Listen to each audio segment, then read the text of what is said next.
अस्सलाम वालेकुम, मैं हूँ रिजवान अशरफ। हुकूमत के ऊपर दबाव बढ़ता जा रहा है। हुकूमत के ऊपर, नून लीग के ऊपर, पीपल्स पार्टी के ऊपर, हुकूमती इत्तेहादी जमातों के ऊपर प्रेशर इस वक्त बहुत ज़्यादा बढ़ चुका है।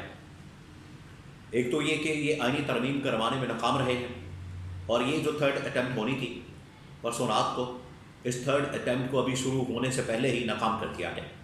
मौलाना ने और PTI के लीडरशिप ने मिलकर इस अटैम्प्ट को नाकाम किया। अब इस अटैम्प्ट की नाकामी की सूरत में क्या होगा? काजी फाइज ईसा की छुट्टी हो जाएगी, चीफ इलेक्शन कमिश्नर की छुट्टी हो जाएगी, और अब मौलाना की जानिब से बड़ी अहम तरीन डिमांड इस हुकूमत से की गई है, जो कि काजी फाइज ईसा के मुतालिक है। ये जो पूरी सूरत हाल बन चुकी है, उसमें इस्टेब्लिशमेंट का क्या किरदार है, इस्टेब्लिशमेंट कैसे देख रही है, किस तरीके से मौलाना ने बड़े ही एक ज़बरदस्त अंदाज से इस्टेब्लिशमेंट का जिक्र किया, इस्टेब्लिशमेंट के नुमाइंदे का जिक्र किया। उसके बारे में बड़ी अहम तरीन इंफॉर्मेशन मेरे पास मौजूद है, वो मैं आपके साथ शेयर करता हूँ।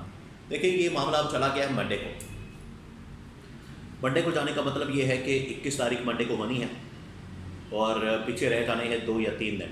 2 या 3 दिन के अंदर तो ये आईनी तरमीम नहीं हो सकती। ये प्रोसेस थोड़ा कम से कम हफ्ते 10 दिन का तो होता है। हफ्ते 10 दिन के बाद, बल्कि 2 दिन के बाद, 3 दिन के बाद 25 अक्टूबर आ जानी है, और 25 अक्टूबर को काजी फाइज ईसा की रिटायरमेंट के बाद जस्टिस मंसूर अली शाह का नोटिफिकेशन हर हाल में होना है, और उन्होंने चीफ जस्टिस बनना है। अब मैं आपको खबर देता हूँ। खबर यह है कि मौलाना फजलुर रहमान ने दोनों मुलाकातों के अंदर, जो पीपल्स पार्टी की लीडरशिप के साथ, आसिफ जरदारी के साथ, बिलावल के साथ मुलाकात की, उसके अंदर भी इमरान खान ने, ये मौलाना फजलुर रहमान ने ये डिमांड रखी। और जो रायबंड के अंदर, जाती उमरा के अंदर नवाज शरीफ के साथ मुलाकात हुई, शहबाज शरीफ के साथ मुलाकात हुई, उसके अंदर खैर आसिफ जरदारी, बिलावल वगैरह भी मौजूद थे। मौलाना ने वही डिमांड रखी। डिमांड ये है कि जस्टिस मंसूर अली शाह का बतौर चीफ जस्टिस नोटिफिकेशन निकाला जाए। यह हुकूमत के सामने डिमांड रखी है। और डिमांड क्या, अब ये एक शर्त है मौलाना की जानिब से। आप तरमीम करना चाहते हैं, बिल्कुल करें। आप तरमीम लाना चाहते हैं, बिल्कुल लाएं। लेकिन ये जो इतनी उजलत के अंदर, इतनी जल्दी के अंदर कि बस आज करनी, कल करनी, आज करनी, कल करनी, 2 महीने ऐसा लगे हुए। ये अगर 2 महीने के बजाय कहते कि हमें 1 साल की ज़रूरत है, साल हमारे पास टाइम है, साल के अंदर हमने मामलात को निपटाना है, साल के अंदर हमने इसके ऊपर सोच विचार करनी है। सोच विचार करने के बाद तमाम पार्टीज़ को, स्टेक होल्डर्स को ऑन बोर्ड लेना है। जैसे मौलाना ने ये मामला सामने रखा, मौलाना ने ये बात की कि इसमें तमाम स्टेक होल्डर्स को ऑन बोर्ड लेने की ज़रूरत है। इसमें नून league, peoples party, MQM, Jamaat Islami, Jamiat Ulama इस्लाम, ये तो तमाम जमातें इंगेज हैं, PTI, इसके अलावा और भी जमातें। इसके अलावा मौलाना की जानिब से कहा गया कि ये जो सुप्रीम कोर्ट बार एसोसिएशन या पाकिस्तान बार काउंसिल है, इनके नुमाइंदों को भी इन मुलाकातों के अंदर शामिल किया जाए और उनको भी ऑन बोर्ड लिया जाए, क्योंकि वो बड़े अहम तरीन स्टेक होल्डर हैं। वकला जिस तरीके से सुप्रीम कोर्ट के या पाकिस्तान बार काउंसिल के वकला जिस तरीके से इस्लामाबाद के अंदर मौजूद हैं अदलिया की आज़ादी के लिए और काजी फाइज ईसा से जान छुड़ाने के लिए वहाँ पर एहतजाज जो कर रहे हैं, वहाँ पर प्रोटेस्ट अपना रिकॉर्ड करवा रहे हैं, तो इस बात का सबूत है कि उन्हें भी इन आइनी तरामीम के ऊपर शदीद तरीन तहफ़्फ़ुज़ात हैं। तो मौलाना ने जो बात की है कि इन स्टेक होल्डर्स को भी एतमाद में लेने की ज़रूरत है, वो बिल्कुल सही पॉइंट आउट किया गया है। तो मौलाना की जानिब से ये डिमांड की गई, या शर्त आप कह लें, जो कि मौलाना और PTI दोनों की शर्त है। PTI तो खैर इस मामले के ऊपर पिछले 6 महीने से बात कर रही है कि मंसूर अली शाह का नोटिफिकेशन निकलना चाहिए, मंसूर अली शाह को चीफ जस्टिस बनना चाहिए। लेकिन काजी फाइज ईसा की खातिर क्योंकि ये सारा कुछ किया जा रहा है, काजी फाइज ईसा भी रास्ता निकालता है, रास्ता हमवार करता है आईनी तरमीम के लिए, लेकिन वो तमाम की तमाम कोशिशें नाकाम हो गई।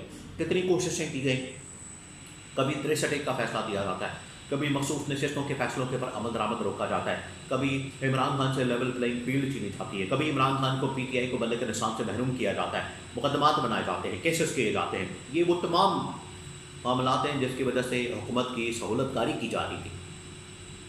लेकिन अब वो सहूलतकारी बिल्कुल एंड होने जा रही, बिल्कुल ख़त्म हो चुकी है। अब कोई सहूलतकारी नहीं होनी।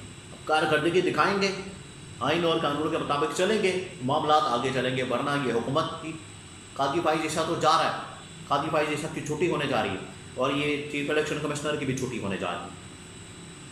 وقت سے پہلے، اور اگر وقت سے پہلے نہیں ہوتی تو ہفتے کا انتظار کر لیں۔ 25 اکتوبر کے بعد تو ویسے ہی بہت سارے یہ کیسز سارے کھل جانے ہیں، وہ چاہے 9 مئی کے مقدمات ہوں، 8 فروری کے انتخابات کے معاملات ہوں، مخصوص نشستوں کے پر عمل درآمد کا معاملہ ہو۔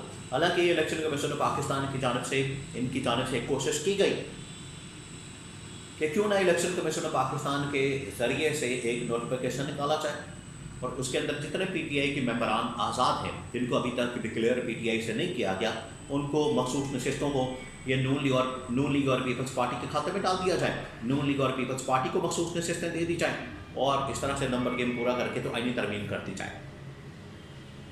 اگر یہ ایسے آئینی ترمیم کرنے جاتے ہیں غیر آئینی طریقے سے، غیر قانونی طریقے سے، تو مولانا اور پی ٹی آئی نے اس دن پرسوں رات کو یہ واضح طور پر اعلان کر دیا تھا کہ اگر آپ اس طرح سے کریں گے، یہ حرب ہتھ کنڈے استعمال کریں گے، تو پھر ہم نہ صرف اس پورے پروسیس کا بائیکاٹ کریں گے، آپ کے ساتھ مذاکرات بھی بند کر دیں گے اور مکمل دروازے بند کر دیں گے، اور ہم سڑکوں پر آ جائیں گے۔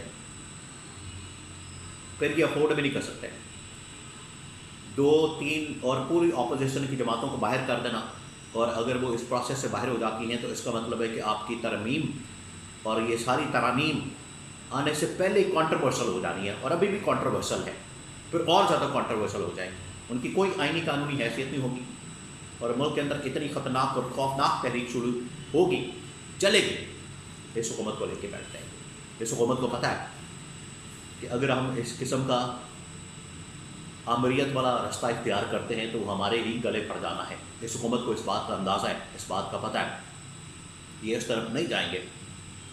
اسی وجہ سے پی ٹی آئی اور جمعیت علماء اسلام نے جو ان کو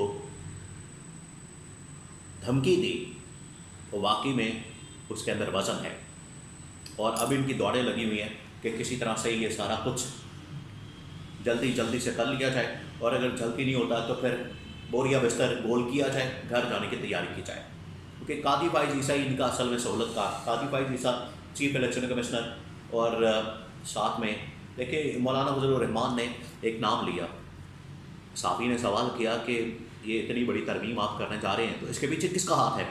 تو مولانا نے کہا اس کے پیچھے بڑے طاقتور آدمی کا ہاتھ ہے جس کا نام محسن نقوی ہے۔ تو مذاق میں بات کی انہوں نے، لیکن حقیقت بھی انہوں نے بتا دی۔ اور محسن نقوی کس کے نمائندے ہیں؟ اسٹیبلشمنٹ کے۔ تو کون اس کے پیچھے ہے؟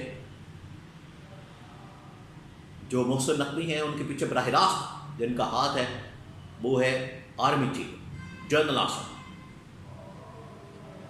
اور اس سے آپ سمجھ سکتے ہیں کہ کہاں سے یہ ترامیم آ رہی ہیں اور کیوں آ رہی ہیں۔ قاضی فائز عیسیٰ کو نوازنا، چیف الیکشن کمشنر کو نوازنا، اور اس کے بعد آرمی چیف کی تعیناتی یا ایکسٹینشن کا معاملہ اور راستہ نکالنا، یہ سب اس کے اندر شامل ہے، جس کو مولانا نے، پی ٹی آئی نے، جمعیت علماء اسلام نے مل کر اس کو ایکسپوز کر دیا ہے۔